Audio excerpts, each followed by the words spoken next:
আপনার বাবা দাদার কোথায় কতটুকু সম্পত্তি আছে জানতে হলে আপনাকে সর্বপ্রথম গুগল ক্রোম ব্রাউজারটি ওপেন করে নিতে হবে। তো ওপেন করে নেওয়ার পর এখানে লিখতে হবে porcha লিখতে হবে। তো দিয়ে একটা স্পেস দিয়ে porcha porcha porcha লিখে সার্চ করবেন।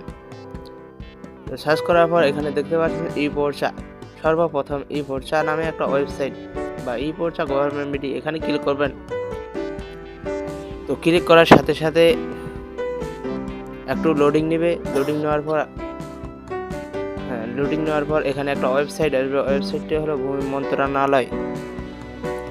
এখানে ক্লিক করার পর আপনারা স্ক্রল ডাউন করে নিচের দিকে আসবেন। তো নিচের দিকে আসার পর এখানে খতিয়ান নামে যে অপশনটা আছে সেখানে ক্লিক করবেন।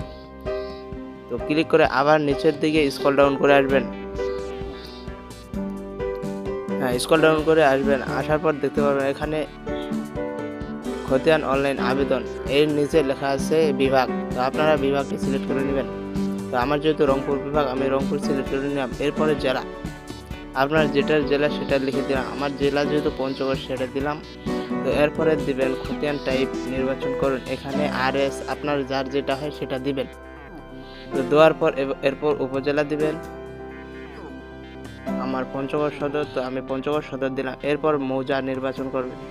আপনার গ্রামের যে মৌজা সেই মৌজাটি আপনারা সিলেক্ট করে দিবেন। তো সিলেক্ট করে দেওয়ার পর আপনারা আপনাদের দাগ নম্বর দিয়ে আপনারা জমিটা বের করে নিতে পারবেন। দাগ নম্বর বা খতিয়ান নম্বর, মালিকের নাম, এই অপশনগুলো দিয়ে দিতে পারেন। তো আমি দাগ নম্বর দিয়ে দেখব, আপনারা দাগ নম্বর দিয়ে দেখবেন। দাগ নম্বর আমার 64। তো এরপরে আপনার নিচের যে অপশনটা আছে এই অপশনে যে নাম্বারগুলো আছে সেটা বাংলা করে লিখতে হবে, ইংরেজি লিখলে হবে না। তো বাংলায় লিখতে হবে। এরপরে বাংলা লেখার পর অনুসন্ধান করুন বাটনে ক্লিক করতে হবে। তো আপনারা ক্লিক করে দেওয়ার পর দেখতে পাচ্ছেন আমার কত দাগে কত সম্পত্তি আছে সব কিছুই দেখাচ্ছে।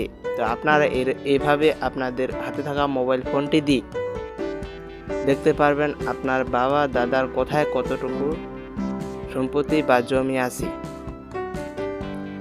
আমার ভিডিওটি যদি আপনাদের ভালো লেগে থাকে তবে অবশ্যই চ্যানেলটি সাবস্ক্রাইব করে বেল আইকনটি বাজিয়ে দিবেন।